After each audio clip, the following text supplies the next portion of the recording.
Hi friends, இந்த Honda dream neo பைக்கை வந்து நாங்கள் கேடிஎம் டியூக் அந்த சவுண்டுக்கு ட்ரை பண்ணியிருக்கோம்.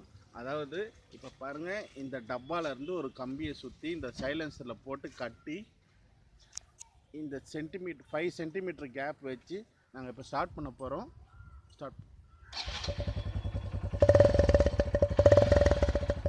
இது வந்து ஆர்டினரி சவுண்டு, இது வந்து டியூக்கோட சவுண்டு, இது ஆர்டினரி சவுண்டு, இது டியூக்கோட சவுண்டு. நாங்கள் இது வந்து சென்னையிலேருந்து ட்ரை பண்ணியிருக்கோம். இந்த வீடியோவை பாருங்கள், ப்ளீஸ் ஷேர் பண்ணுங்கள்.